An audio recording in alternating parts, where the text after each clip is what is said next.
মামলা নিরপরাধে মানুষের ফাঁসানোর প্রতিবাদে ছাত্র জনতার কর্মসূচি। ৫ আগস্ট ছাত্র জনতার অভ্যুত্থানের মুখে শেখ হাসিনার পদত্যাগ ও সরকার পতনের পরবর্তী সময় আন্দোলনে নিহতের ঘটনা দায়েরকৃত হত্যা মামলা সহ অন্যান্য মামলা নিরপরাধ ব্যক্তিদের ফাঁসানোর প্রতিবাদে আন্দোলন করেছে ছাত্র জনতা।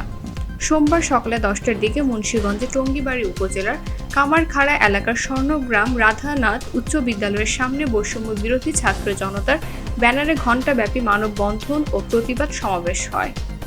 ঘণ্টাব্যাপী এই কর্মসূচিতে বাধা আসে স্কুল ম্যানেজিং কমিটির কাছ থেকে। এক পর্যায়ে স্থানীয় যুবদল নেতা নজরুল মোল্লা শিক্ষার্থীদের কর্মসূচিকে লক্ষ্য করে নেতাকর্মীদের নিয়ে মিছিল বের করেন।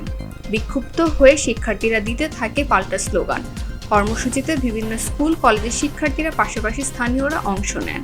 আন্দোলনকারীরা বলেন, গেল 4 আগস্ট মুন্সিগঞ্জ শহরে বৈষম্য বিরোধী ছাত্র আন্দোলনে অংশ নিয়ে 3 জন নিহত হন।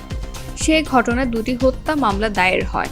সে মামলায় অনেক জড়িত ব্যক্তির নাম না থাকলেও নিরপরাধ ব্যক্তিদের আসামি করা হয়েছে। তারা বলেন, বৈষম্য বিরোধী ছাত্র আন্দোলনকে প্রশ্নবিদ্ধ করতে এবং সাধারণ জনগণের কাছে আন্দোলনকারীদের সুনাম ক্ষুণ্ণ করে রাজনৈতিক স্বার্থ হাসিলের উদ্দেশ্যে নিরপরাধ ব্যক্তিদের হত্যা মামলায় ফাঁসানো হচ্ছে।